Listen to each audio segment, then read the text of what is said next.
Okay, we've got a stack of sources in front of us today, and we are diving deep into one of philosophy's most ambitious later works, Plato's Laws. That's right. Forget the purely ideal city of the Republic for a moment. This deep dive is into Plato as an older man wrestling with the practicalities of building the best possible state under the messy conditions of the real world he knew. It's a massive undertaking by Plato, covering everything from the grand vision down to really specific laws.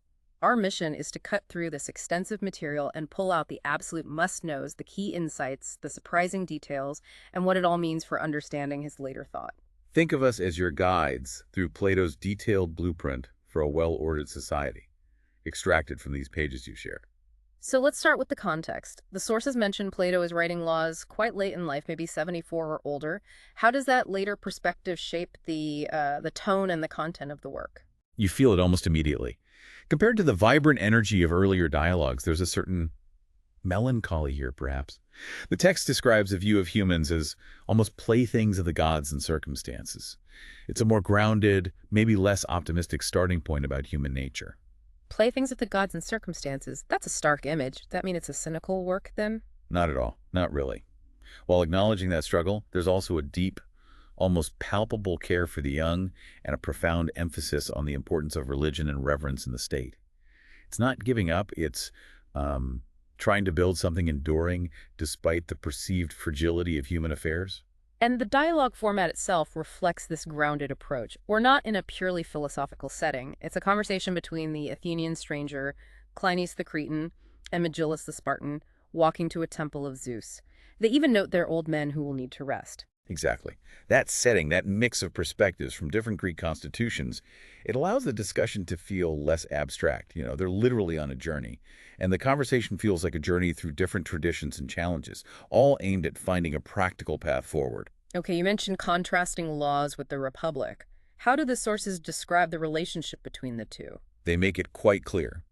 The Republic represents the absolute ideal state, perhaps achievable only in myth, where everything is held in common. Laws is presented as the second best state, the one that is, well, best possible under the existing conditions the Greeks faced. So what are the fundamental shifts we see in this more possible state? One of the biggest is property. No more communal ownership. Private property is allowed, but this comes with very strict limits. The sources note you start with an equal land lot, and you absolutely cannot accumulate wealth exceeding 4 times the value of that initial lot. 4 times. Why that specific limit seems oddly precise. It does. It seems designed to prevent the extremes of wealth and poverty that Plato saw as corrosive to social harmony. It allows for some natural inequality based on effort or fortune, maybe, but stops short of the vast disparities that could breed envy and faction. It's a practical attempt to maintain a degree of economic proportionality. Right, and the family structure changes dramatically too. Yes, the communal family is abandoned. Reverence for the traditional family unit becomes a cornerstone of the state and laws. And who's in charge if not philosopher kings? The central figure is the legislator, crafting the laws, assisted by a council of elders and a complex system of magistrates. The emphasis shifts from rule by the enlightened individual to rule by wise, carefully constructed law. And education follows this shift. Right. It must. It does. The sources describe it as a lower kind, focused more on practical virtue, civic duty, and preventing impiety, particularly through music and rhythm, rather than the intensive dialectical training aimed at achieving the highest philosophical truths reserved for rulers in the Republic. Preliminary sciences are important, but the goal is a virtuous citizen, not necessarily a philosopher ruler. But it's not a complete break. There are still some strong Platonic threads carrying over, aren't there? Absolutely. The underlying spirit of community, or communion, is still vital. Plato maintains the idea that the sexes should be as equal as possible, advocating for common meals, and even women participating in military exercises and having a common education, provided they consent. The importance of mathematics persists. Very much so. It's still seen as essential for ordering the mind and the state.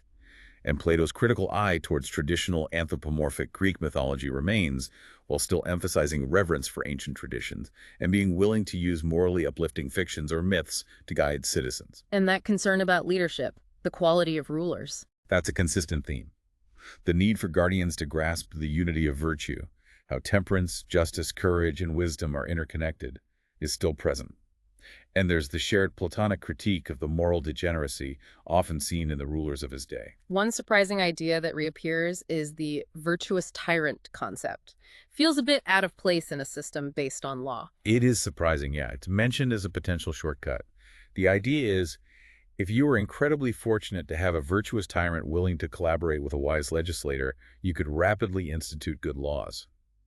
It speaks to the immense difficulty Plato saw in establishing virtue and order in a less controlled environment, I think. Let's think about the very beginnings of a state according to laws. The sources discuss the origin of societies over vast stretches of time, even suggesting cycles of catastrophe and renewal. This is a fascinating part of Book 3. The dialogue contemplates ancient traditions of deluges or widespread disasters that wipe out civilization, leaving behind only isolated remnants, perhaps hill shepherds. These survivors are initially simple, virtuous, lacking the complexities and vices of advanced societies. And from that simple state, everything else slowly develops. Arts, laws, all of it. Precisely. Arts, laws, virtue, and vice gradually emerge as populations grow and interactions become more complex, moving beyond simple patriarchal rule and necessitating formal lawgivers to create order. At the heart of this, the Athenian stranger identifies fundamental forces that laws must contend with, pleasure and pain. He describes them like two ever-flowing fountains. The key to happiness and the goal of law is teaching citizens how and when to drink from these fountains appropriately. Excessive indulgence leads to misery. It's a surprisingly simple yet profound framework for understanding human motivation and the purpose of law. This leads right into a discussion about temperance and drinking customs in the first book, which feels like an unexpected place to start a treatise on law. It does, doesn't it? But it allows them to explore different civic approaches. The Spartan prohibition of wine versus the Athenian revelry. Plato introduces the intriguing idea of using wine not just for pleasure, but as a tool. It can reveal character, in vino veritas, right? But he also floats the controversial idea of regulated drinking for elders as a form of education, a controlled environment to practice self-control and test virtue, rather than just demanding absolute abstinence, which only trains one part of the soul. So, given human nature and these fundamental forces, what does the lawgiver have to watch out for? The sources point to the many and inconsistent claims to authority. That's identified as a primary source of trouble. It's the struggle to balance competing power dynamics within a state. Plato looks at the Spartan constitution with its mix of two kings, a senate, and ephors.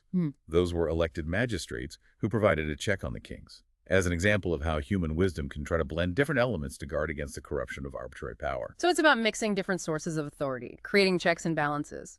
Yes, almost like a political blend. The idea is that unchecked excess power of any single kind is certain to lead to corruption. The goal is a balance, a tempering of power through different institutions. And virtue is central to this balance, particularly temperance. It's held up as absolutely essential. The sources praise the Spartans for valuing virtue over mere birth or wealth. Justice and wisdom are seen as inseparable from temperance. In fact, the text argues that all other virtues require temperance as their foundation. You can't have one without the others, really. This hierarchy extends to the things the state values, the goods. There's a clear ranking described. Goods of the soul, wisdom, justice, courage, temperance are the most honorable, especially with temperance as their foundation. Then goods of the body, health, strength. And finally, external possessions, wealth. A legislator who prioritizes these in a different order is seen as fundamentally misguided, even unholy and unpatriotic. Strong words. What does Plato identify as the main obstacles to cultivating good citizens and soldiers? What gets in the way? Two major causes are singled out. First, the inordinate love of wealth. This is seen as consuming the soul, leading people to value knowledge only for monetary gain and breeding vices. Second, bad forms of government tyranny, oligarchy, democracy are all described as states of discord, inherently preventing the harmony needed for virtue and good citizenship. Let's zoom in on the actual structure of this proposed state. Plato gets incredibly specific in the sources about city planning and legal details, almost obsessive detail. He does. The chosen number of citizens is precisely 50-40. Why 50-40? That seems very specific. Any idea why? It's not arbitrary. The forces highlight that this number is highly divisible by all numbers from 1 to 10 and even 12, useful for administrative divisions, military organization, and managing civic life. It shows a very mathematical approach to structuring the state for practical purposes. Makes sense. And the land itself is divided Into equal lots. But to ensure fairness given geographical variation, Each lot is a combination of a piece near the city and a more distant portion. The underlying goal here is fascinating: for citizens to be known to one another. The text calls this no greater good in a state. This emphasizes community cohesion over anonymity. They also assign districts to various gods, demigods, and heroes, integrating religion into the physical structure of the city. Property regulation goes beyond just the initial lot, though. You mentioned the cap. Yes, while the initial lot defines the minimum, wealth accumulation is capped at 4 times its value. The sources note that this is to allow for proportional honors and contributions while preventing the extremes that cause quarrels. There's a process for managing excess wealth and a requirement for public registration of property for transparency, keeping things in the open.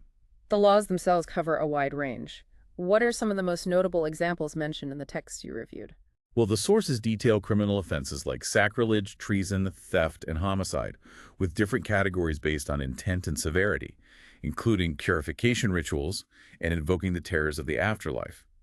There's a particularly severe law noted regarding striking one's parents or older relatives, which makes it a community obligation to intervene, highlighting the huge importance of reverence for elders.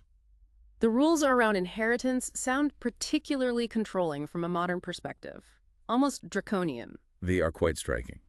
The text makes the assertion that man and his property are not his own, but belong to his whole family, past and to come, and property and family alike belong to the state.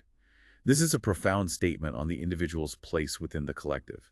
The laws can even override a dying person's will to ensure the property lot and family line are preserved. There are detailed rules for heirs, guardians for orphans, and how difficult cases, even mandated marriages involving people with physical or mental limitations, should be handled by arbiters. It's very interventionist. There's even a specific law on water pollution mentioned, a practical touch. Yes, a very practical detail, highlighting the importance of protecting vital shared resources like water sources. It requires damages and purification if water is intentionally polluted. Shows the level of detail. And how are slaves treated in this system? It's always a difficult topic with ancient Greece. Plato acknowledges the difficulty of managing the slave-free-man division, noting that man is a troublesome animal. His suggested remedies include mixing the nationalities of slaves to prevent unified rebellion, and perhaps surprisingly, advocating for slaves to be treated justly, even more justice than to those who are our equals. This isn't framed primarily for the slave's sake, mind you, but for the master's own virtue and self-respect. The method of interaction should be commands, not admonishment or jesting, reinforcing the master's role without resorting to cruelty. Education comes back into focus later on, detailing the curriculum more. Right. The core curriculum involves reading, writing, music, mathematics, and astronomy. Gymnastics and dancing are key components, integrated with a military character, and the idea that women should participate in military training if they choose is reiterated. Early education is also highly structured, almost from birth. Very much so. The first years, 0 to 3, are regulated by customs, while 3 to 6 involve supervised play in village temples to prevent spoiling, overseen by nurses and matrons. There's even a specific practical note about teaching children to use both hands equally from an early age, ambidexterity. Small details that reveal the comprehensive nature of his plan. And these customs you mentioned, they're more than just habits, they have real weight. Significantly so. The sources describe customs as props and ligatures. They fill the gaps not covered by strict laws and are essential for laws to endure. Laws without supporting customs, he argues, never last. They're the unseen structure holding things together. And the state maintains constant vigilance, especially over the young. Yes, continuous oversight is key. This is why the role of the Minister of Education is deemed the greatest office, selected for their exceptional virtue. Plato saw the beginning of education as the most critical stage for shaping the citizen's soul, getting it right early on. There's also a complex system of examiners for magistrates. Checks on power again. Absolutely essential for maintaining accountability. These censors must themselves be of extraordinary virtue. The selection process is intricate, involving the whole city proposing candidates to the gods, multiple rounds of voting, ultimately resulting in 3 best men who appoint the examiners. Their job is to rigorously test the magistrates, and the consequences for those found guilty, or who even dispute the findings, are severe, highlighting Plato's concern about holding power accountable. No room for corruption if you can help it. Shifting to Plato's views on belief and the divine, how does he connect this to justice? It seems central. He notes the changing landscape of belief in his time. From an ancient age where belief in gods was universal and many claimed divine parentage, he sees his contemporaries with varying levels of doubt, disbelief, or the problematic belief that gods can be bribed or don't care about human affairs. And this changing belief has practical consequences for law, right? Crucially, yes.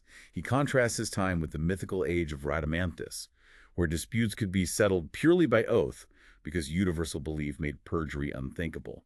In Plato's day, with widespread perjury, that system is impossible. So he proposes a system where judges and officials take oaths, but partisan disputes do not.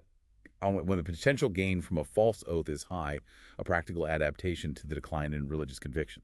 How does he argue for the existence and nature of the gods in this context? Does he try to prove it? He presents the idea of the soul as the self-moved motion, the fundamental origin of all change. Divine governance is presented as caring for all things, great and small, much like a good human ruler manages their domain. The gods are seen as allies in the cosmic struggle against injustice and folly, not distant or indifferent. And this brings us back to core Platonic virtues. Truth, for example, foundational. Truth is fundamental because it's the basis of trust, which is essential for a well-ordered society. Justice is not just about avoiding injustice oneself, but actively preventing and punishing it in others. Envy is seen as corrosive, and to fight evil, one needs a balanced approach. Gentleness for those who can be cured, and righteous wrath for those who are incurable, a kind of spiritual triage. And the greatest evil of all, what does he single out? According to the source, it's self-love. It blinds individuals to truth and leads to ignorant conceit of knowledge, preventing them from seeing their own flaws and the needs of the community. It's the ultimate source of error. Stepping back from all these intricate details, Plato's Laws is clearly an extraordinary undertaking, just the sheer scope of it. It's a monumental effort. A comprehensive legal and social code, perhaps best seen, as the source suggests, as a detailed outline intended to be refined and perfected by future generations of lawgivers and guardians. It's almost like a starting point. This deep dive has really shown Plato grappling with perennial questions about building a just society, the role of law, education's power, the complexities of human nature, and even the place of the divine. It's practical idealism on an immense scale, even in his later years. It provides a window into how one of history's greatest minds attempted to translate philosophical principles into the messy reality of human governance. Still relevant, I think.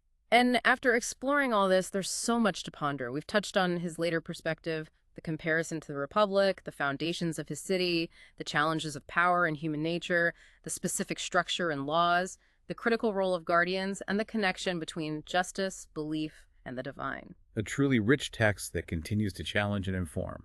Definitely worth engaging with. Here's a final thought to leave you with, pulled directly from the sources. Plato argued that a state is saved from its worst plagues, not faction, but a kind of civic distraction or ill health by avoiding the extremes of poverty and wealth. What does this ancient caution about economic inequality suggest for societies grappling with similar issues today, and how might a modern legislator facing contemporary challenges even begin to address something so fundamental, something to think about?